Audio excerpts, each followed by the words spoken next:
Hello and welcome back to My Mom's Basement, ladies and gentlemen. I am here with the WWE Champion Big E. I talked to you right after you cashed in the Money in the Bank briefcase, literally like that week. I think it might have been the next day, even. You've been champion for quite some time now. Is it everything you thought it would be when you're sitting on the roster looking at other people holding that title? And so much more, Robbie, and so much more. Nah, it's been cool, man. I didn't know. I guess I didn't think my life would change this much, and I kept kind of waiting for things to come back to some semblance of normalcy. But I don't know if that's a thing anymore, which has been great. It's been fun. It's very, very busy. Life is hectic, but in the best ways. And man, I think of in many ways like the WWE Championship means many things, but it's also a passport for me in many ways, in the sense that now I'm able to walk through these doors that really didn't exist for me before, or maybe weren't as readily available. And I've always been able to do some cool things. So, but like being able to do like Fury Wilder, to do the intros for that fight, to go to Iowa the same day to do big noon kickoff, and they got a jet for me to go from Iowa to Vegas the same day. And like we have some more fun things planned, outside the confines of just wrestling too soon. So it's just really, it's been a blast to be able to do a lot of things that I just really love. And then also from an in-ring perspective is now I'm in this position of opening the shows. Man, we were just in the UK, and I leave those shows just incredibly grateful, because now I'm the guy in the main events. We had street fights. It was me and Bobby Lashley in a street fight, having these fun matches, closing the show. And now I'm the guy who grabs the mic at the end of the show to send people home happy. It's so bizarre in the best way, but I love doing it. I really love doing it. I've treasured that role. And now I'm the guy who I'll stick around, for 10, 15 minutes afterwards and shake hands and take pictures. And before, we had so much success with the New Day, but I was the guy who, we might have the second or third match on the card, and we'd have a fun tag match with maybe the Usos or someone else. And, we were still a part of the show, and I think, a strong part of the show.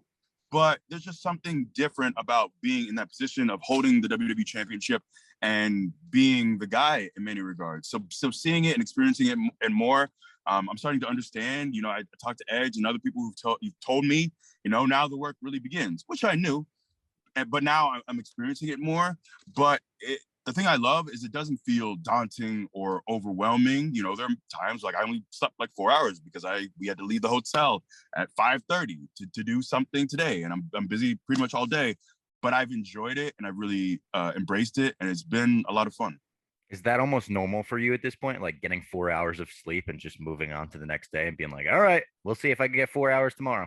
Yeah, it is normal, but that's how the road is, and that's what the job is, and I'm used to it. And for me, I think of the fact that hopefully I'll be able to wrestle much longer. But I've also been with this company for 12 years.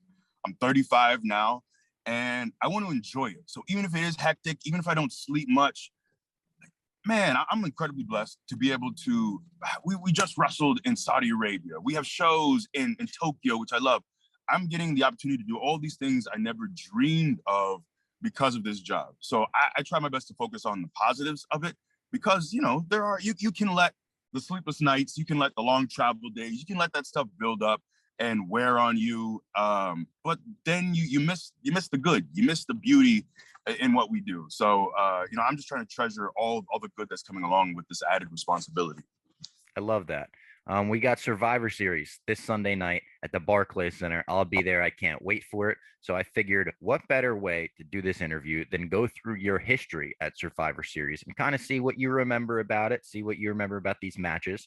The first of which being Survivor Series 2013, where you defeated Curtis Axel to retain your Intercontinental Championship. You remember anything about that match? So my memory is not the best. This is shortly. I think I won the IC title right before. I think it was, yeah, around, I want to say it was like November of that year. So I was still like one of my first title defenses. My memory of just that time is me kind of still trying to find my footing as a singles competitor. In many ways, it kind of felt like the IC title kind of came out of nowhere a little bit, but I was kind of new to that role. I was a bodyguard for Dolph and AJ for a while, and then just AJ. And then it wasn't until we did the turn with Punk and Rybaxel as a babyface. So like that time was me just getting my footing, finally done as a bodyguard, now trying to figure out my role. But even then, like I look back and yeah, I wasn't, a lot of the stuff that I was doing later, as far as with the New Day and being looser and more comfortable as a person, I wasn't there yet. So this is me still trying to get that level of comfortability and trying to figure out how I wanted to be as a character. So I have just very general ideas about that time period. The next year you had, or actually 2 years later, you had a Survivor Series match, more of a traditional Survivor Series match. It was King Barrett, Sheamus, and the New Day versus the Usos, the Lucha Dragons, and Ryback. Do you remember anything about this more traditional? Like you get to put together the Survivor Series matches that you grew up watching, I assume. Yeah. So my lasting memory of that is there is a GIF that I really enjoyed. It's shot from like the Bell area, almost that corner, and it's me. I want to say New Day, and I just remember Wade, and we're all dancing. It's Wade's dancing. He reminds me of Baloo from was it Jungle Book, when he's like catching his back against the post, like whatever he's doing. Because you know we were obnoxious, and that was very natural for us. But anytime you get someone like Wade Barrett, who's just a serious character, to do something that obnoxious, so I've seen that GIF so many times. That is my memory. I can't remember the eliminations. I don't remember the falls. I don't remember who won or lost the match. You guys unfortunately were defeated, or no, you guys won that match. You guys won that match. We did. Yeah. We did. Okay. Yeah. So yes, that was my memory is that GIF and Wade dancing on the apron. The next year, you made it even bigger and you had a 10-man elimination match with Team Raw. This is when 2016 gets more back into the Team Raw versus Team SmackDown aspects of Survivor Series from years prior. This one, do you remember anything about it? And another question, how do you feel about like the brand versus brand wars on Twitter? Because now we see it's Raw versus SmackDown all the time, right? Leading up to Survivor Series, it makes a lot of sense. How do you feel when it goes outside of that and it's WWE superstars talking about superstars from another company talking about WWE superstars, and kind of like bringing the rivalry to Twitter? Because I don't see you doing a ton of that. Yeah. So man, I if that's how you feel, do your thing. I'm all for it. I'll just speak for me. I am a fan. I think competition makes everyone better.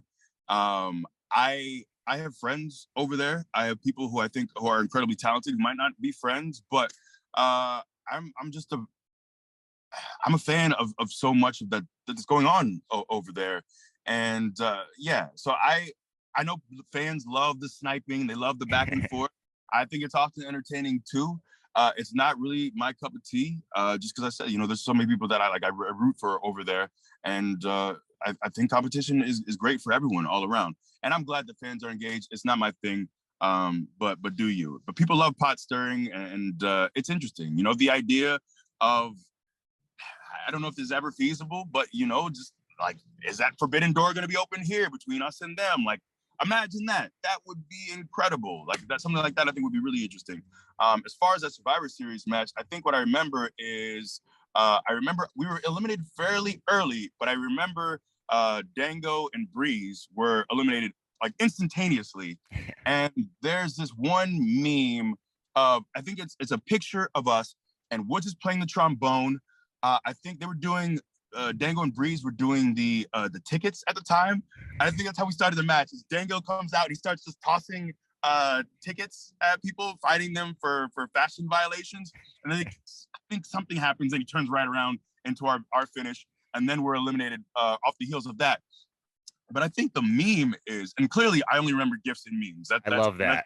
Yeah. I love it. But the meme is Woods playing the trombone on the floor. Dango and Breeze dressed as fashion police, where I'm wearing a shirt because, you know, it's, you know, we're Raw, SmackDown, so we're wearing our branded shirts. And it's just a bizarre still. And I think the caption is something like, non-wrestling fans explain this. And because it's just, it's so, even in the context, like wrestling is this weird, wacky world, but even knowing all of that, that's still alone, like there's so much going on in that. So that is my lasting memory of that match. I love that you remember the memes and the GIFs out of everything. It's like it truly shows that you're like on Twitter, on a part of wrestling Twitter. I feel like I have a sickness. That's my problem.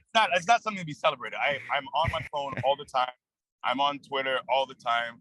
I have a few accounts that I kind of like ghost follow for some reason because I'm weird about following. Not that I don't know. I have this weird thing with Twitter.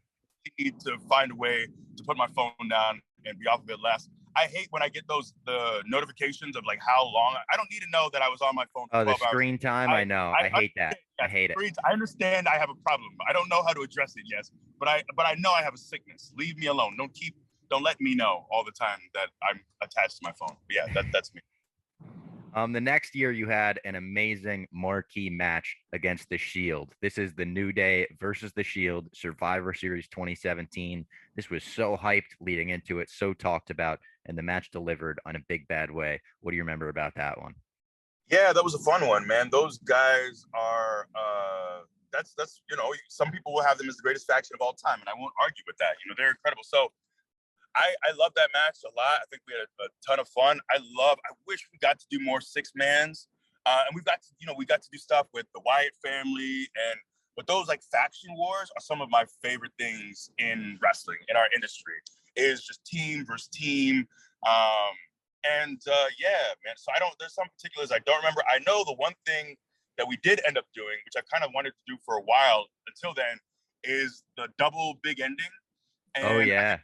And we had a little bit of a hiccup, but eventually I got Dean up, I got Seth up, and then Woods and Kof both come off the second for the double, and then Roman comes in for the save. But yeah, that was a fun one for us, and that build was great too. So it was pretty cool to be in the ring with the Shield and do a 3-on-3.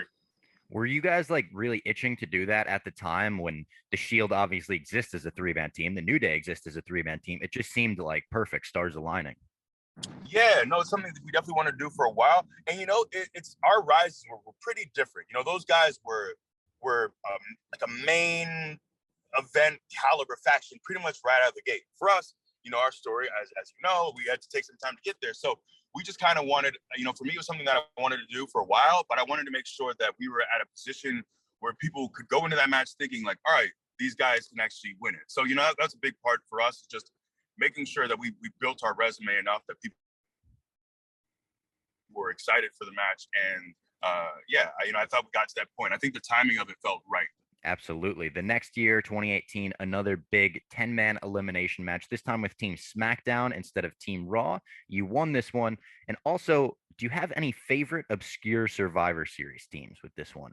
I mean, like there's some old school ones that are just absolutely ridiculous, some new school ones that are like, these people are together. Do you have any favorites? Oh, man. So I just have like this general memory of just the Survivor Series teams that I grew up. I just love the fact, the Mean Gene promos I always loved.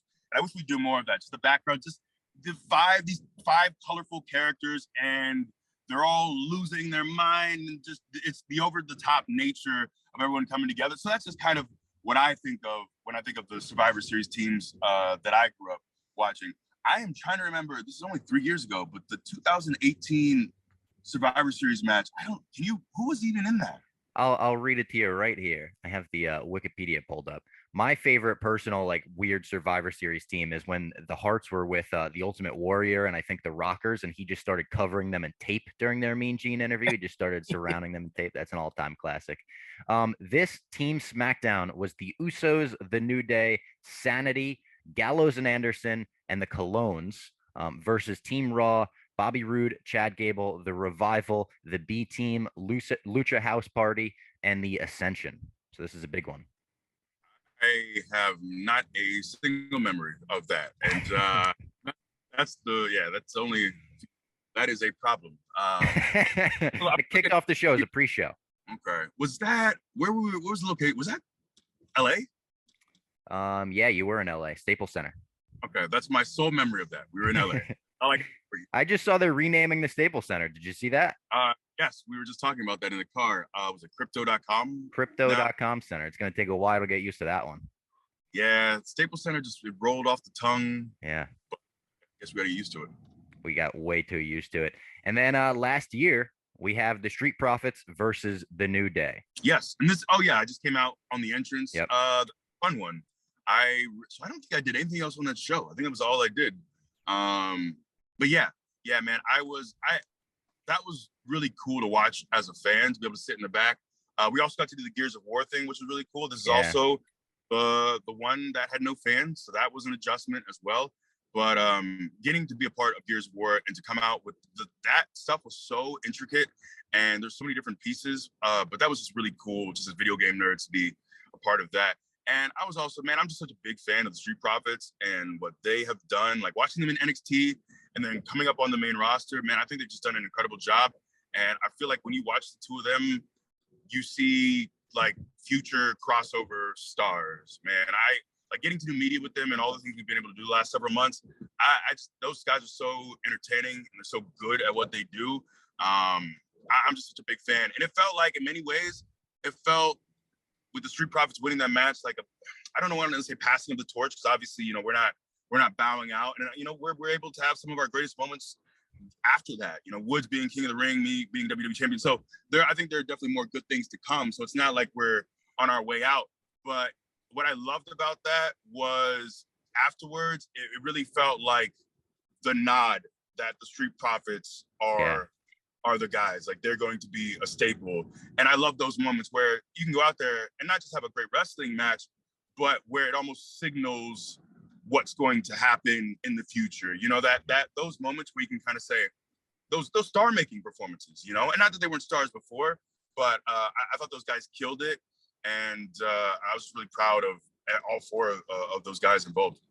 How did you guys decide back when, there were a lot of New Day tag matches where like it would be two of you and then one on the apron, like helping you guys out? Would you guys decide that? Would producers decide that? Did you show up on the day of like knowing you're not going to wrestle tonight, or was that an internal New Day decision? Yeah. So initially, that first year or so, it was almost me. It was almost always me and Kofi with Woods on the floor, just because Vince was such a big fan of Woods playing the trombone, and he was so great on the floor that he loved him in that role. And it had nothing to do with the fact that he didn't think he was good enough in the ring or anything like that. He just did a great job on the floor. But, we eventually got to a point where we really felt like it was important for us just to get Woods going and to get him involved. And honestly, it just allowed us to be a lot more multiple. And we were able to have, the program with the Usos. I think one of the reasons we were able to go on for, I want to say it was 5 months, our program with the Usos in 2017, I think. And I think the reason that worked is because we were able to we have 3 different tags in one faction. And that helped us a lot. So I think it was around, mid to late 2015, we made a more concerted effort to say, look, we want to include Woods. And we even went as far as naming our separate pairings, get little nicknames and whatnot. But eventually we got to a point where there was a certain level of trust where we said we would go to them and say, the plan today is it's Woods and Big E wrestling. And then the producers just knew, okay, that's what it is. So thankfully we got that trust where people weren't really fighting us on it, and we were able to pick our tandem. And I'm grateful for that. In many ways, like I think it added some time to my career, and then I was saving my body a bit. We're on the road a lot, but on these live event days, I'm working 2 out of 3 shows. So and they're tag matches as well. So it helped us a lot from a standpoint of continuing to remain fresh, and also saved our bodies a bit. Yeah, absolutely. I'm also just realizing I skipped over Survivor Series 2019. It was the Viking Raiders versus the New Day versus the Undisputed Era. That was a good one. Yeah, that was cool too, man. We always wanted to do stuff with Undisputed Era, and we even talked about going down to NXT at some point, and just doing a run with them. That was something that we really wanted to do. Those guys were just so incredibly hot. They had such a great run down there. But yeah, it was cool. That version of Survivor Series where we involved NXT, I thought was cool and unique, and added a different flavor to Survivor Series. So we didn't get our faction versus faction match with Undisputed Era, but being a part of the stuff with Viking Raiders and those guys was cool. And it was a unique way to do that match.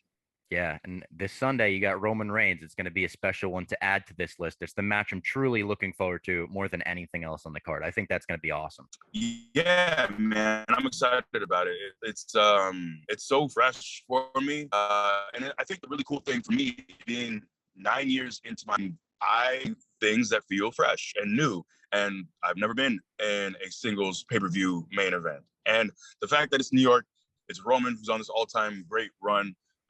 Is pretty incredible. So, I don't have any, as far as the run he's been on, I can't take a single thing from this man because he's done an incredible job reinventing himself and just really taking this thing to the next level. And also, man, and you got to salute like what Paul has done on the mic and what he's done from a character perspective. And the story with Brock has been so cool. And the fact that that story is not done, I'm sure they're going to come back to it. And the Usos as well. So their whole presentation, everything they've been doing, has really been stellar. And for me, it's an exciting opportunity to show what I can do. And I'm really excited about this one. I'm excited as well. Before I get you out of here, I just want to pick your brain on some UFC stuff because we got some great fights coming up, and I know you're a fight fan. Charles Oliveira versus Dustin Poirier. This is the lightweight title fight that everyone's talking about. It's coming up soon. What do you got in this one? Man, Oliveira's striking has looked so good lately. You know, we know him as like a grappling jiu-jitsu ace, but I just can't pick against DP, man. Dustin, the Diamond, has looked so good lately. And he's got the best story, man. The stuff he does with his foundation and being such a charitable human, and the way he talks about his wife and his daughter, he's so easy to root for. So yeah, I'm gonna go with Diamond with Poirier because I think I think it's gonna be an incredible fight too. I think it's gonna be a close one. I'll probably say Dustin by decision. I think Oliveira is very durable. But I'll go with Dustin by decision. Did you watch the Madison Square Garden card that featured the Michael Chandler versus Justin Gaethje fight? Yeah, so we were actually in Europe then, and I couldn't stay up, so I missed that. I was able to go back and watch the whole undercard. I only caught the highlights of that, and as soon as it's out on, I'm a bit of a cheapskate, so as soon as it's out on ESPN Plus for free, I will be watching it in its entirety. But I heard that I missed round one. I heard was one of the best rounds of the year, if not the round of the year. And I heard just the fight was incredible. Gaethje doesn't have a boring fight. It's impossible. No, yeah. You could put him in with a guy who wants to lay and pray and just wrestle, and he's still going to find a way to make it an incredible, exciting fight. So yes, I need to go back and watch that. But yeah, he's got to be the most exciting fighter maybe of all time. He's in contention. He's up there. Yeah, it's crazy. Like every single fight, like you said, it doesn't matter who his opponent is. He's going to make it entertaining. Who are like the must-watch fighters for you? Who are the fighters that you're like, all right, I got to stop what I'm doing and make sure I'm watching this Saturday? Israel for sure. Just his striking, the feinting, so enjoyable to watch. Max for sure. Francis, he just had a great win over Yair Rodriguez. Crazy fight. Yeah, and Yair, hats off to Yair because he was a lot more durable than that. I think I just have these lasting memories of the Frankie Edgar fight, where Frank really just took it to him and pummeled him. And man, like even when he was taking shots from Max, he's fought back. And I think too, like he does a lot of his best work from kicking range, but I thought his hands looked pretty good too. Like he did a good job in close with Max as well. So yeah, hats off to Yair because I think he performed better than a lot of people even realize. But yeah, and I'd say Francis and Ngannou. I think the Gane and Ngannou fight is so interesting from the fact that both training in France for so long. And I remember watching the Ngannou-Stipe fight thinking Ngannou might go on a 6-year run with this title where no one can touch him. And then you watch Gane fight and he's such a problem with his movement and his cardio, and he doesn't really get hit often. And so I'm so excited about that fight because it almost feels like a toss-up at this point. It does. Did you see the video of Francis like walking past him backstage, paying no attention to him, and Gane just kind of getting a chip on his shoulder from it? No, I missed that. I gotta find good stuff. It was good. I think it was at the last pay-per-view, and whoever was doing the camera work for it, they walked past Francis. They follow him, and then they kind of just stop on Gane in the background, like looking on from a distance, like that's my guy. I got him next. So I'm looking forward to that one. That's awesome. And I'm looking forward to Survivor Series. Big E, thank you for the time, as always. I really appreciate it. And I'm looking forward to seeing you face Roman Reigns this Sunday. I appreciate it, man. Thank you.